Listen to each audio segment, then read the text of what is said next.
Today we're going to be looking at my great-grandfather's 1966 GMC. It's all original and it's super cool, so let's take a look. So brief overview of the entire engine. If you take a look, it's 6 cylinders in a row. It's inline 6.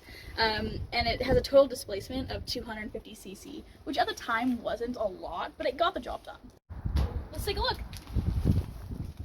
So when we get in here, you'll notice a couple really cool things. Ooh. So not only is the entirety of the interior all original, the radio works, and if you come in here, you'll notice the gear shift, which is kind of a new thing at this time, is a 4 to the floor. So, really cool. Now let's take a look in the engine. Okay, so we pop a look into the hood over here.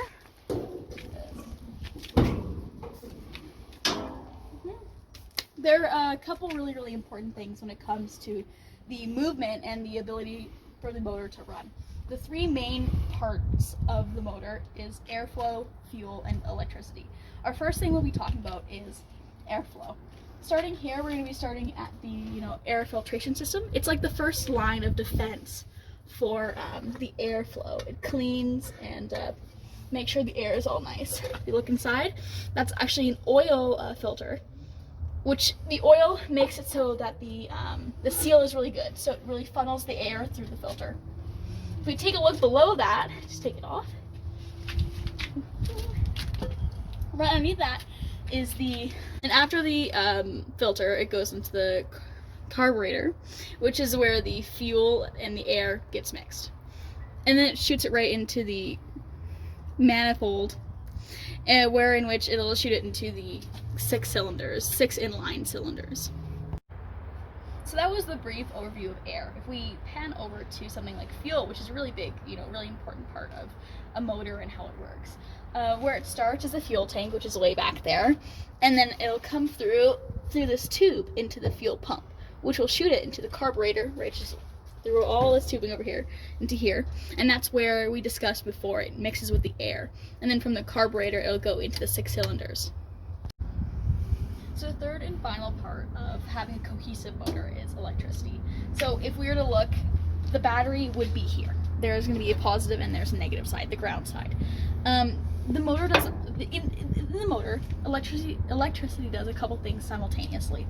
Not only does it flip the motor over, the engine over, through the starter over there, the starter solenoid, and then the starter, it also will feed in electricity into all the different spark plugs, which will start the initial reaction of the fuel and air, like oxygen mixture, to the cylinders from the carburetor.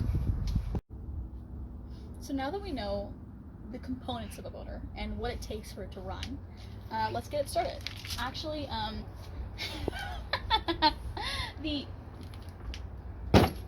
here's the battery.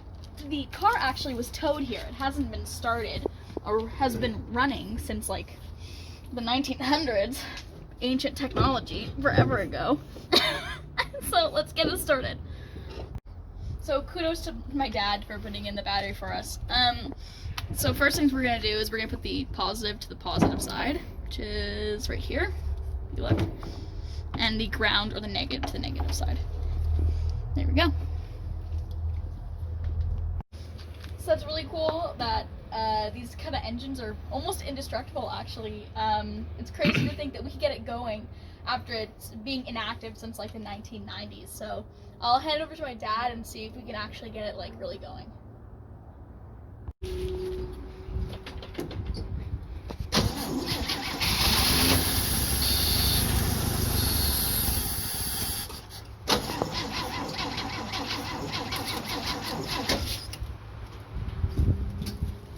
So now that we saw that it wouldn't start by itself, we have to do a couple of steps to help it along. We have to clean the carburetor.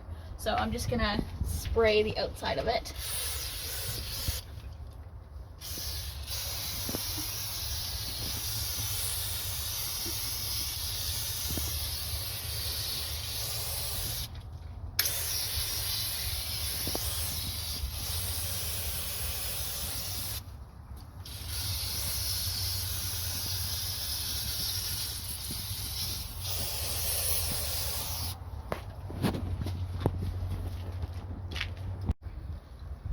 So now that we've cleaned the carburetor off, we're gonna give it a second try. So come on.